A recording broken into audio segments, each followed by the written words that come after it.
What's up, guys? In today's lesson, I've got something powerful that the Lord has been working on in me, and I gotta share it with you. I want to talk to you today about defining what winning looks like in your life, why this is so important, and how the enemy has been using a subtle comparison trap on me to try to get me out of a place of joy, out of a place of excitement, and into a place of discouragement, being down and bummed out, and all that stuff. So, why I need you to stay tuned is I'm going to show you the little trick, the little trap that you may not even know he's been doing to you. He was doing it to me. I became aware of it. I was able to fix it. And now things are so much better. I'm fired up on a whole other level. I'm motivated like never before. And my momentum is just going faster and further than ever. So this is a powerful lesson.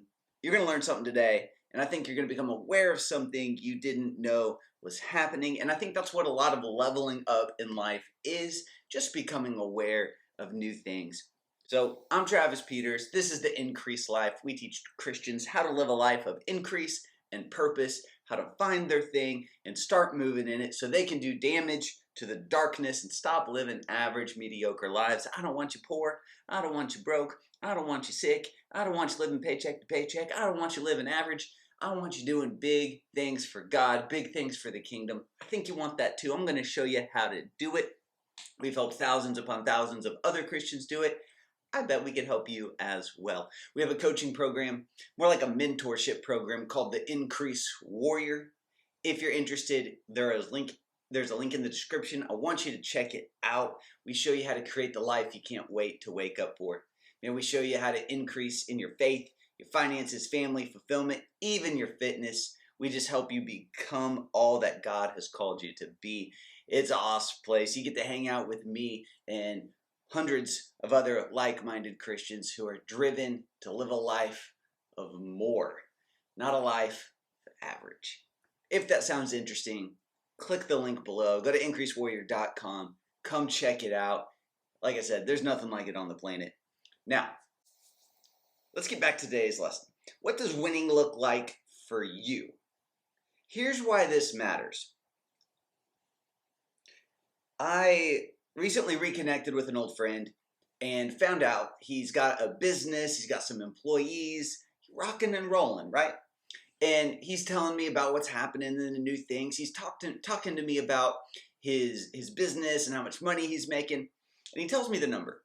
And, you know, in comparison to some, it's a big number. When I heard the number, I was kind of like, oh, okay, that's, cool. We're kind of just getting started. I didn't think it was like super high or anything. But he is thrilled, and he said, Travis, I'm living the dream. And this caught my attention because he said he's living the dream, even though the amount of money he's making isn't phenomenal to me. But to him it is. He was like, I'm a good old country boy. Where I come from, I never thought making money like this would be possible. And I'm listening to him, and I'm like, okay, this is interesting. God was working something on me here, and I knew it. Stuff that had happened previously. Over the past few weeks, I've been traveling and speaking. I've been learning from some of the other speakers I've been speaking with and getting all the stuff in me. And I knew something was stirring, something different. We recently went on vacation, and my wife and I were in the hot tub, and the kids were somewhere else. We were talking life, and I told her all the things we had going on and the stuff that was on my mind, stuff I was thinking about. And I invited her, of course, to say, hey, do you see anything? I feel like things are up in the air, just something's off. And she said, well, it sounds like you need to work on your contentment. And I'm like, what do you mean? On the inside, I didn't say this because I'm going to process and value my wife's words, honor my wife's words. And I was like, okay. At first glance, I would say I feel pretty content, to be honest with you.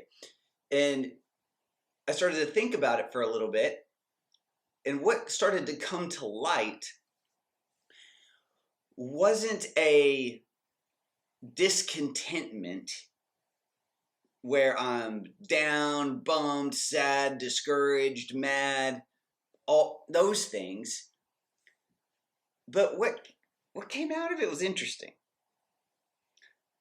God was showing me, and my wife, but God was showing me that you keep looking to other people's basically money, using money as your scorecard. If you're making a lot of money, you're winning. If you're not, you're losing. But which is a ridiculous thought anyway, but here's what makes it even worse, is you have to be making a certain amount to feel like you're winning compared to other people. Wait, what? So if I'm making more money than someone else, then I'm winning, is basically what I was saying. That is ridiculous, but we do it all the time. Here's the problem. It wasn't that I was comparing my money to a friend's money even. Here's what I was doing. And again, this is like this thing God was stirring in me. I'm not on social media a ton. I do post on YouTube a lot. YouTube's my favorite. But when I cruise through YouTube, inevitably I will see it's my algorithm, if you will, shows me probably 70-80% of the videos it shows me is preaching, sermons, messages. And the other 20 to 30% is here's this money-making strategy, this marketing strategy, this business strategy, this investing strategy stuff. Well, what was causing this discontentment, here's where I'm going with all of this, is I would cruise through there and I would see this 21-year-old kid who made $30 million last year day trading on the stock market. And I would look at it and I would say, maybe I need to learn day trading. And I'd click it and I'd watch the video and I'd start to think, I could probably do this.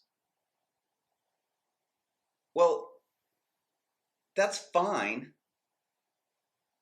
But here's where the discontentment comes. Is this a distraction? See, I was on a path. I'm on a path right now. And I know what God has called me to do. Does me learning a new skill right now keep me on that path or get me off that path? You need to answer that for yourself. So here I am, and just a little bit that I would scroll YouTube or Instagram or something, and I'd see somebody else making money with a different path, a different vehicle. I would stop and think, maybe I need to do that vehicle. And again, there's nothing necessarily wrong with that, except God didn't tell me to do this. This was me just in free time, or go to the bathroom was really, to be honest with you, well, that's a TMI, but going to the bathroom is when I would scroll stuff on my phone. And uninvited, somebody would say, here's a way to make millions of dollars. Uninvited. I didn't ask for that. I didn't go in and search it. I just scrolled and would see it, catch my attention, watch the video, and then I'd start to think, well, I could do it this way, and I could work on it for this bit, and then like this, and I'll start to reason it out. Logically, it makes sense. I could do this, I could do that, and then we could make all this money, and then I use up money for good things, of course, right? And all this stuff. But what it was doing, I didn't realize, is it was keeping me from being content. Now, definition of content. It just means you're happy with what you got. I did not say satisfied. It's okay to be happy, but not satisfied. That's okay. Satisfied means you're done. Discontent means you're unhappy. Remember what Paul said? I learned to be happy whether I abase or abound. I've learned to be content whether I abase or abound. Meaning if I got a little, I'm still crushing it. I'm still happy. I'm still living in God's love, living in God's rest. Can't mess with my joy. Devil can't steal my joy. Maybe that's what I was trying to say. The devil's been trying to steal my joy just a little bit. And his plans are becoming more and more clear and more obvious. I'm going to wrap all this up in a nice, neat bow here for you. It might sound like I just ranted for a minute in a bunch of different directions. I'm going somewhere. Starting with the friend I reconnected with, making that amount of money. To him, he was crushing it. Here's why. He doesn't get on YouTube. He doesn't get on podcasts. And he doesn't get on other things, Instagram, that are showing him how much money somebody else is making in another industry. He knows he's on God's path right now. He knows he's doing what he's supposed to be doing. He's locked in and laser focused to it. And guess what? The dude is thrilled. Comparatively, there's that word, he's making more money than most people. But if you compare it to another level, he's making a lot less. That's why we cannot compare. That's why it doesn't make sense to compare. That's why it doesn't matter to compare. I guess it does matter. It's typically a negative thing. And even for me personally, when I see somebody else winning, making money, going on vacations, getting a new car, new house, it doesn't discourage me. I don't think, why can't I? It actually encourages me and inspires me. And that's a good lens to have, a good filter. Look at that stuff and be like, man, great for them. God, I thank you for mine. I thank you. I'm coming next. That's great. You should do that and live that way. So that's what I'm saying. The comparison trap doesn't actually affect me in its normal way. It's the sneaky, subtle comparison trap of, hey, here's another way to make more money. Hey, I bet you didn't know you could make more money doing this thing instead. Hey, here's another way to make more money that this guy did, and he's a young kid. And if he's 19 years old and he's making millions, you should be. You're older than him, right? You've been in the game longer. You should be further along. And that's where the trap happens. It's that line of thinking, that thought pattern, that downward spiral that the enemy throws at you real quick.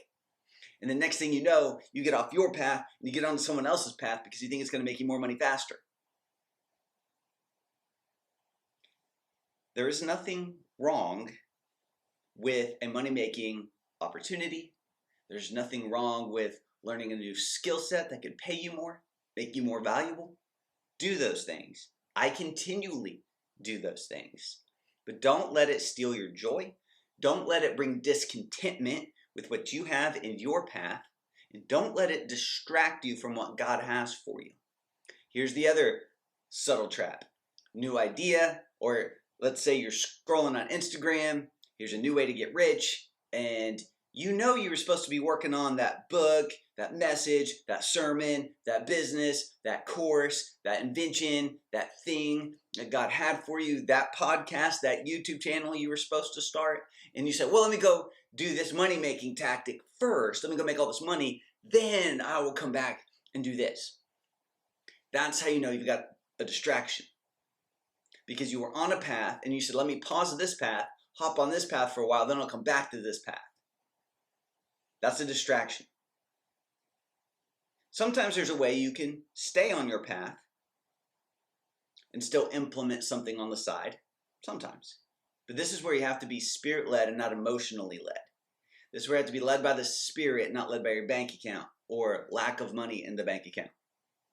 Remember Matthew 6:24? Jesus said, no one can serve two masters. That word serve there means take orders from.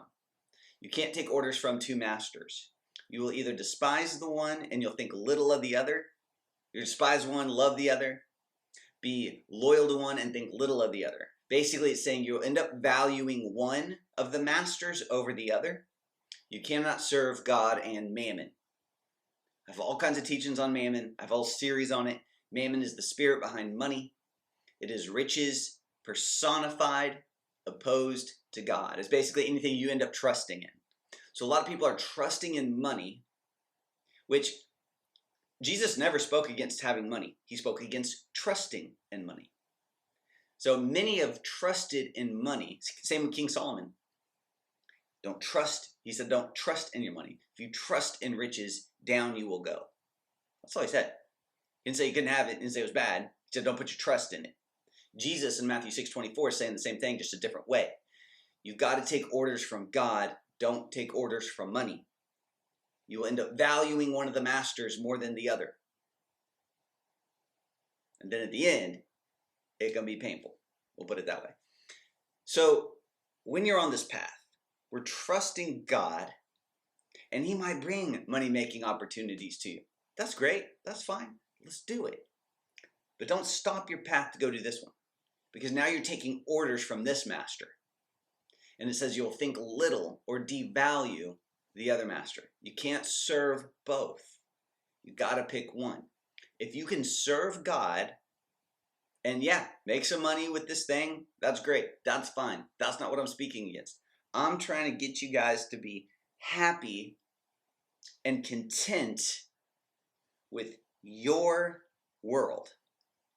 To my friend with his business, in his world, not knowing anything else, he's defined a win for him. Defining a win for him is making this much money, serving at his church in this capacity, doing these things that God has called him to do, be an amazing father, be an amazing husband, and here's what that looks like. Being able to take his family on trips and vacations and all those things. But in his world, and I taught this the other day, I had everyone draw a circle, and inside the circle, you write down what winning looks like for you, not what does winning look like for somebody else. For my friend, he was winning. I could have gone to him and said, hey, we could actually make you a whole bunch more money. You know, I do business consulting, or I've done it for years. Here's what we could do, this, and this. Man, I bet you within the next 90 days, we could be making you an extra $100K a month, right? Like I could be saying all that kind of stuff. But I didn't. Because now he'd have something to compare to. Someone came to me the other day when I was teaching this, and he said, I'm highly paid. He makes six figures. Other companies are always trying to hire him. This guy's in his 60s, and he's really good at what he does in the IT world. Well, he said something interesting. He said, I never went to school to know how to do this. I know my results work because these top Fortune 500 companies all fight over me to do it. But he said something started bugging me a while ago, and he was like, I don't know if I'm good because I have nothing to compare it to. Nobody's telling me if my numbers are good or if how I'm doing it's good. I didn't go to school where I learned this is the standard. Am I good? Is it good? I need someone to tell me. And he stopped me and he was like, why do I need that? Why do I need to compare my work to anybody else's? Why do I need that validation to feel good? It's just discontentment. It's just the enemy trying to steal his joy. He knows what he's done is good because his company he works for is thrilled, and other companies keep trying to hire him away for the same work. So obviously it's good, but it was bugging him that he didn't have anything to measure it against. I really hope I'm coming across clearly enough for you to say like, oh man, I think I'm doing that. I did a web class a little bit ago, like a webinar presentation, where at the end I offered one of my programs on passive income investing. And on this particular one, I hadn't done this webinar in like half a year. Well, I was excited to do it again. It's a program that helps a lot of people. It's super cool. And I did the presentation, and we made good money. Like it was great. You know, people joined. We're gonna help a lot of people, and also made several $1,000s. Well, I was happy with that. I was like, okay, awesome. You know, thank you, Lord. This is great. Let's help these people. And I was fired up. And I'm not kidding. 1 minute later, 60 seconds later, I went and I looked at some of my stats about how many people showed up versus how many people purchased. And I realized this was actually one of my worst performing ones ever. And just like that, I was bummed. I was trying to figure out why. I was speculating. Where did I go wrong? What did I do wrong? Was it this? Was it that? Should I have done it this way, done it that way? Within 60 seconds, I went from high to low. Why? Because I compared my results to a previous performance and to an industry standard. My previous ones performed better, and the industry standard says it should have been up here too. Well, what just happened? They say comparison is the thief of joy. Well, I just was joyful and then compared it to my old ones, and my joy was stolen. What are we doing? Thankfully, quickly, almost immediately, I was able to catch it as the enemy, right? Grabbed him by the neck, and I was like, I see what you're doing. Ain't gonna work, ain't gonna happen. Thank you, Lord, for these results. Let's go help some people. I threw him out of here, kicked his butt, got him gone, and moved forward. Joyous. But I'm thinking through all these things that's happening in about the same time, within 2, 3 weeks, 4 weeks period. And God just showing me all this stuff. And I have to define what winning is for me. Winning, that web class I did was a win. We got new people into the program, moving the needle. I made some money with it. We're going to help other people make money with it. It's a great day. Everybody wins. That was winning. It wasn't until I compared that I felt like I was losing. So even when you're scrolling through Instagram, scrolling through YouTube, and you see somebody else making more money than you, that's comparison. And you may not even be mad at them. You might be inspired by them. Yet it still steals your joy. It still steals your contentment. Isn't that interesting? 1 Timothy 6:6. It says, godliness plus contentment is great wealth. Another translation says, is indeed profitable.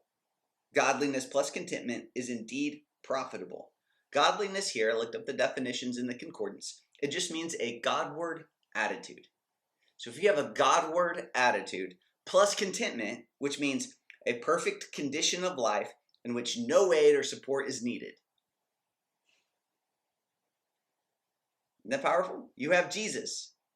You have the Holy Spirit in you. No aid or support is needed because you have those guys in you. Godliness plus contentment is great wealth. God said this to me about a year or two ago. He said, Travis, your greatest treasure is around your dinner table. At that time, a friend of mine was trying to show me the same thing. He was saying, you're using your scorecard. You have a scorecard for your life. And you have all these amazing things going on. But the only one you're keeping track of is money. You're putting money at the top of the scorecard. It's literally the thing that matters least in life is money. Yet you're making it matter the most. That's your choice, Trav. You're choosing to do that. And then you're comparing that to what everybody else is making and deciding if you're winning or not based off that. See, this is why you always want to have mentors in your life. This is why we have the Increase Warrior Mentorship Program. I needed somebody to point that out in me. It's super obvious when I say it out loud, not so obvious when you're living it.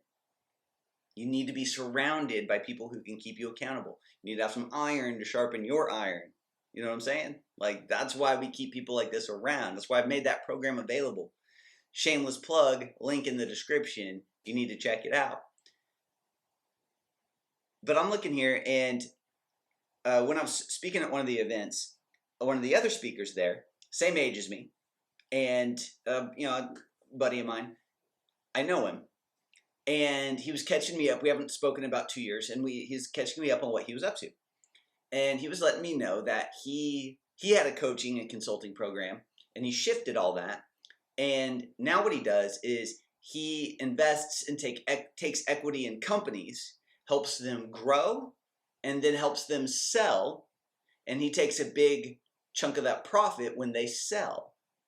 In the meantime, he gets a big monthly retainer as well. So he was telling me he's got, I think, 11 companies in his portfolio right now. He was telling me that if they were all to sell at once, it'd be worth about $220 million to him.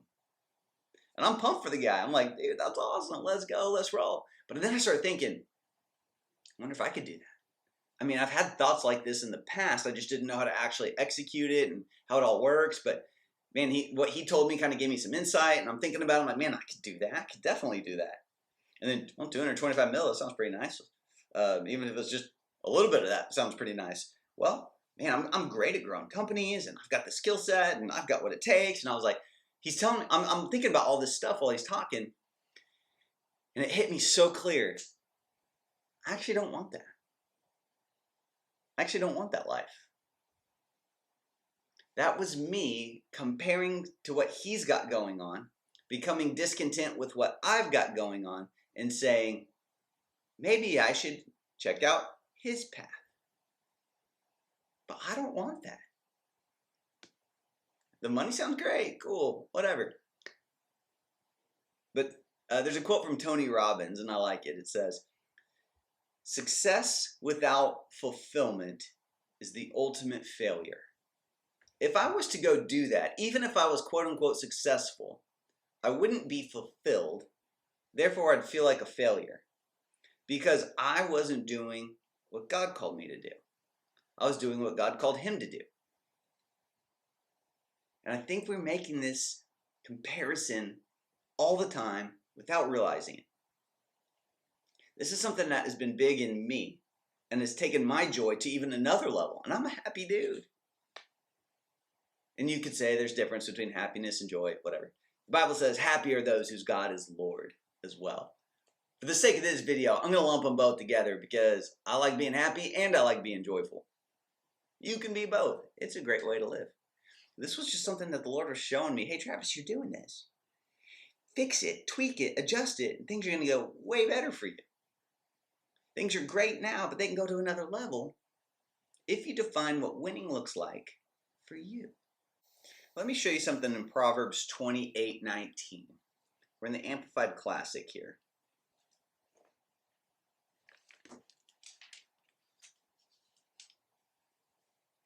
Listen to this. He who cultivates his land, God made that word jump out to me, his land will have plenty of bread.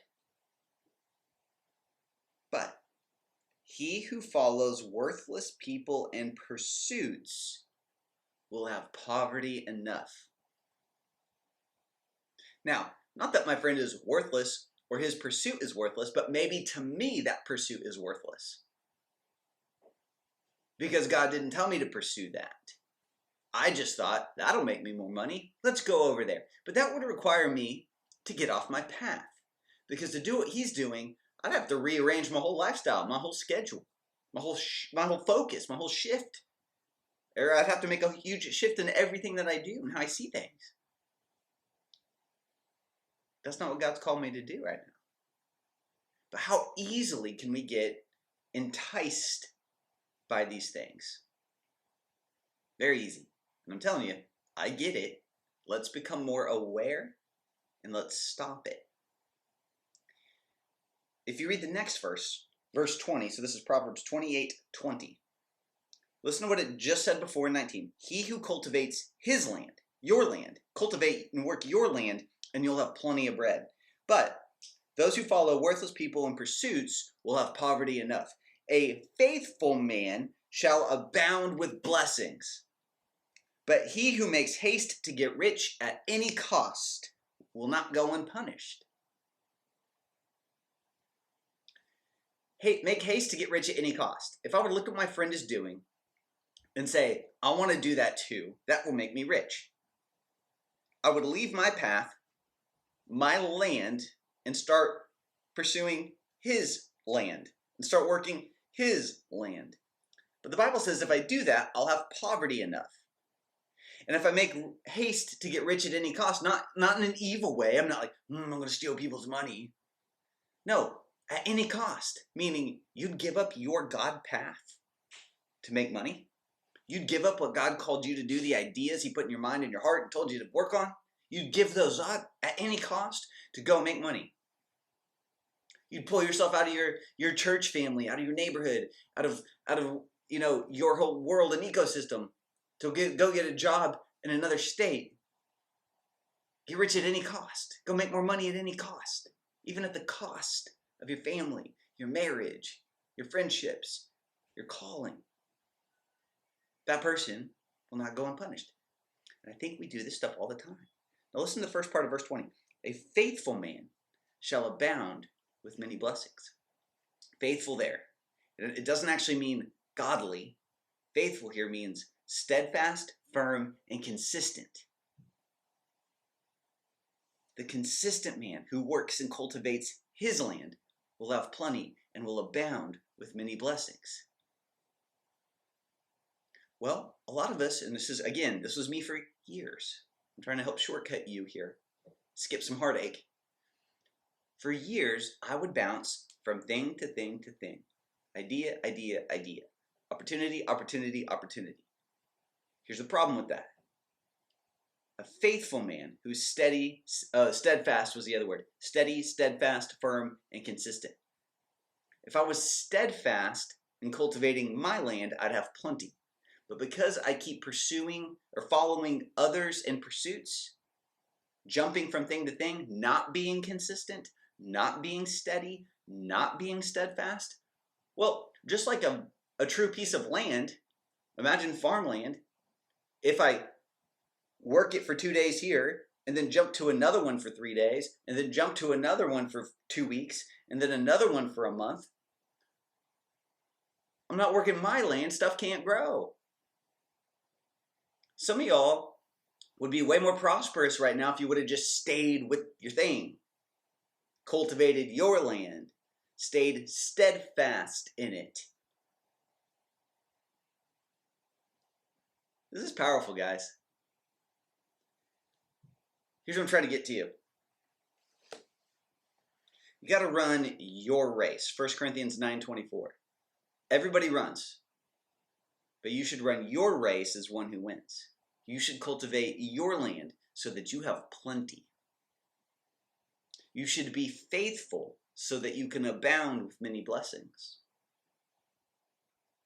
I'm telling you, most of the successful people I know are successful because they just stayed with a thing for long enough. All their competitors quit. They went and jumped to other opportunities.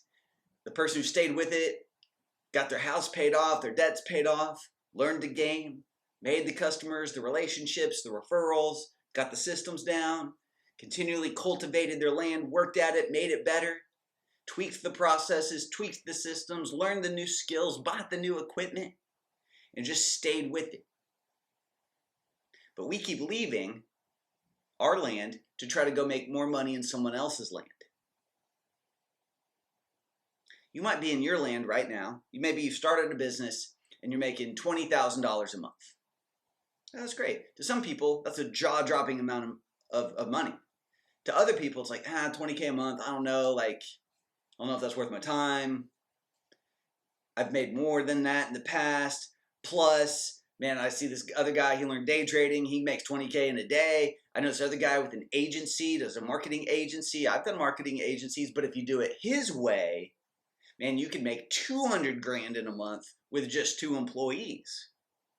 Well, now all of a sudden I'm discontent with my land. I got my eyes on his land. I leave what I'm working on to go work on what he's working on. Now I'm off my path. Now I'm discontent.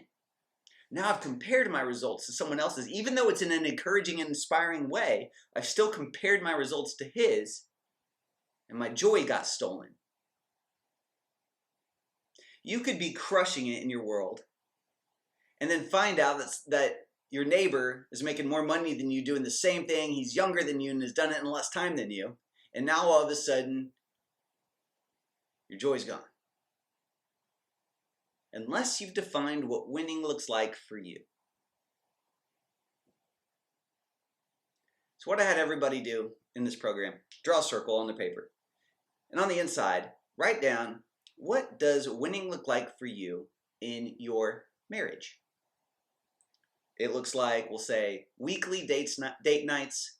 I feel like my spouse is my best friend, and we connect every single night. It's awesome. We hang out, put the kids to bed, and we have connect time. We grow closer to each other. We serve God together at our church. That's what winning looks like for me. With my kids, man, we have dinner almost every night. Man, we do daddy-daughter date nights at least once a month with each kid. They are godly girls. We have weekly Bible studies as a family around our dinner table. That's what winning looks like for me. Our kids make great grades, and they do their best in everything. They're friendly and outgoing and not shy. That is what winning looks like for me and my kids. But then it's like, well, my kid didn't make this team, or, hey, my kid is, I'm making all this up, but my kid is this old and she still doesn't know how to ride a bike, so we're losing. No, wait, what? Why have we, don't stop making these comparisons. Stop comparing this kid to where this kid was at that age and all this stuff. It's like, what does winning look like for you? And forget everything else. What does it look like for you? If you were making $20,000, and even if that seems like a small amount to you, but you made 20 grand every single month for a year, 12 months, do you know how far along you'd be financially? You could pay off most everything, all of your consumer debts, I'm sure, and probably, depending on where you live, your house or most of your house would be paid off within a year. If you just made 20 grand a month for 2 years, like took it home, man, you'd be pretty far. That'd be winning. You'd be crushing it. You can live really well off 20K a month, even 10K a month. You'd be crushing it. Unless you see somebody else who makes more than you, and you say, well, I should be making that much. And then all of a sudden you're not happy with the 20 grand a month you're making. I need to make more. Why? Who said? What's your goals? What does winning look like for you? If you've got a vision that requires more money, okay, let's go talk to God about the plans then. That's different. I'm trying to get you to be happy. I'm trying to get you to be content, because contentment plus godliness is great wealth. I'm trying to get you to be happy. This exercise has made me extremely happy. And there was one unusual thing that came out of it for me. Is we got our sprinkler system fixed in our house, or in our yard. So we bought this house, and the automatic sprinklers, we just never got them to work. I don't know. Didn't even think about it. We got them to work because we're about to do a bunch of landscaping in our front yard. Well, people come out and fixed it, and actually we have a state-of-the-art, top-of-the-line sprinkler system that I didn't even know was there. It becomes so buried under grass and dirt that you couldn't even see most of the sprinkler heads. I thought we just had them in the flower beds. Turns out we have them all over the yard, in the front, in the sides, and all over the back. So every square inch of our house, of our yard, is covered with the top-of-the-line sprinkler system. Well, we got that thing fixed, and it did something to me on the inside. It felt like winning. And I was thrilled. I was like, for whatever reason, I was like super excited that we got this thing done and fixed and working great. I felt like I was winning, and it hit me. I was like, wait, I feel like I'm winning, and it has nothing to do with business, money, or sales, or anything like that. I was like, this feels great. And then next thing you know, I'm plotting out all the different things in the house I want to fix or upgrade. I'm like looking around. I got on, don't tell any of my bros, but I got on Pinterest. And I'm looking up like yard ideas, and then I looked up this thing on how to turn my attic into a secret room, and I was like, oh yeah, I'm gonna do that. And like, next thing you know, I had like 9 rooms, like 9 projects lined out on our house that I'm thrilled about. If I get these projects done, each one feels like I'm winning for me. I'm defining a win for me. Paying off my house, that's a win for me. You might not care about that, but it's a win for me. I've told people that, and they think it's this smart prerogative to tell me why paying your house off is actually the worst idea you can do. You can YouTube it, and you'll find all these people that tell you never pay your house off, the tax write-offs, and all this different stuff, and whatever. Do that if you want. You can live in debt. I'm not going to. That's winning for me. Winning for you might be you want to be a slave to debt for the rest of your life. Cool. Go do that. Define that win for you, I guess. But I'm defining it for me. And I don't care what anybody else thinks. Define what's winning for you. Forget everybody else. I drew it in a circle. And then I drew like squigglies all around it as distractions. I guess I could have done this for you today on my iPad. But maybe I'll do that next. What does it look like for you? This is all that matters. You get with God and you ask Him for help on this. God, what is your vision from my life? That's the question that you ask. What does winning look like for me, Lord? You get that instruction, you write it down in your circle, you keep that in front of you. Oh man, what a great way to live. Now all of a sudden it doesn't matter how much money somebody else makes. I'm telling you, this is a big one for me. I would see these things, and I've got this thing inside me that says, if they can do it, you could do it. If they're making that much money, you should be making that much money. And honestly, I feel like I can go pull that off. But it puts me in the flesh. It puts me in the arm of the flesh, my own strength, and gets me off my path to go do that. And I just read to you, he who cultivates his land will have plenty of bread. But he who follows worthless people and worthless pursuits will have poverty enough. A faithful man shall abound with blessings, but he who makes haste to get rich at any cost will not go unpunished. Again, just what does that look like in real life? I'll get rich at any cost, meaning if I have to ditch my family long enough, I'll do it, but I'm making the money for my family, right? If I have to uproot my family from their life here so I can move here for a higher paying job, I'll do it. No, that's getting rich at any cost. Even if you'll say things like, but I'm a good provider, I'm a good husband, that's what we do. No, that's you trying to get rich at any cost. This is where we're spirit-led, not money-led, not dollar sign-led, not even opportunity-led, not even excitement-led. Well, I'm excited about it. Yeah, we can get excited about something today and not excited about it tomorrow. You know that. That's not what leads us. The Spirit leads us. Do this exercise. Draw your circle. Ask for God's help. Ask Him for His vision for your life. And put in that circle the things that really matter. Your family, your spouse, above it all, your calling, what God's called you to do, your kingdom work. Money's the last place on the scorecard. It shouldn't even be on the scorecard. And look, you guys know, I think everyone should be rich. But God shows you how to do it. You cultivate your land. You'll have plenty. The blessing of the Lord maketh rich. This Proverbs 10:22. The blessing of the Lord maketh rich, and He adds no sorrow with it. The Amplified says, and toiling does not increase it. Toiling doesn't increase your blessing. And it says toiling, the definition, is exhaustive labor mixed with pain, grief, or sorrow. That doesn't increase it. But that's how most of us live. That's how most of us try to increase it. Through exhaustive labor mixed with pain, grief, and sorrow. The blessing of the Lord makes rich without those things. I love you guys. If you need help with this, we do trainings like this where we can go deeper. We draw stuff out. We have you unmute yourself and come talk. We got Zoom rooms. We got family style meetings. We got live events. We got all kinds of stuff over inside of Increase Warrior.